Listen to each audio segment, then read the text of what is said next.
2 മിനിറ്റിൽ ഒരു സ്റ്റൂ ഉണ്ടാക്കിയാലോ? അതിനായിട്ട് ഞാനിവിടെ 5 മുട്ട എടുത്തിട്ടുണ്ട്.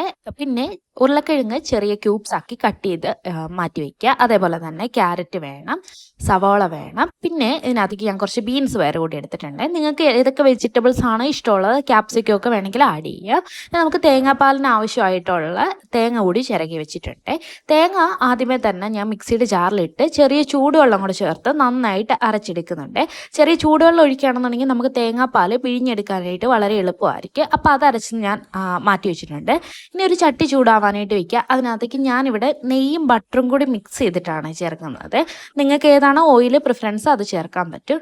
ഗ്രാമ്പൂ, പട്ട, പെരിഞ്ചീരകം ഇത്രയും ഇതിനകത്തേക്ക് ആഡ് ചെയ്ത് കൊടുത്തിട്ട് നന്നായിട്ടൊന്ന് ഇളക്കിയെടുക്കാമേ. അതിനകത്തേക്ക് നമുക്ക് ഏലക്ക കൂടി ഇട്ട് കൊടുക്കാം.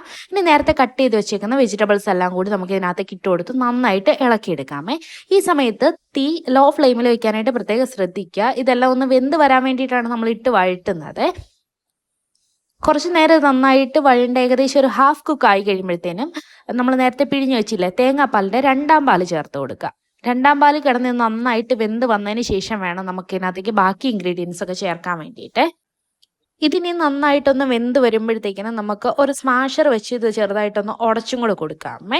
ഇത് ഓപ്ഷണലാണ്. ഈ പീസസ് കഴിക്കാനായിട്ട് ഇഷ്ടമുള്ളവർക്കാണെങ്കിൽ അങ്ങനെ ചെയ്യാൻ പറ്റും. ഇതൊന്ന് തിക്കായിട്ടുള്ളൊരു ഗ്രേവി കിട്ടാൻ വേണ്ടിയിട്ടാണ്. ഇനി നമുക്ക് അതിനകത്തേക്ക് കുറച്ച് ഗരം മസാലയും അതേപോലെ തന്നെ കുറച്ച് കുരുമുളക് പൊടി കൂടി ചേർത്ത് കൊടുക്കാമേ. അബുദാ റഷീം മാമിൻ്റെ ഗരം മസാലയില്ല, അതാണ് ഞാനിവിടെ യൂസ് ചെയ്യുന്നത്. അതും കുരുമുളക് പൊടി കൂടി ചേർത്തിട്ട് നന്നായിട്ടൊന്ന് മിക്സ് ചെയ്തെടുക്കാമേ.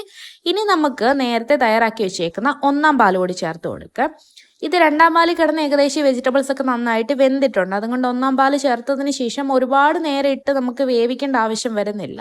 ഒന്ന് തിളച്ച് വരുമ്പോഴത്തേക്കിനും നമുക്ക് ഇതിനകത്തേക്ക് നേരത്തെ പുഴുങ്ങി മാറ്റി വെച്ചേക്കുന്ന മുട്ട കൂടി ചേർത്ത് കൊടുക്കാമേ.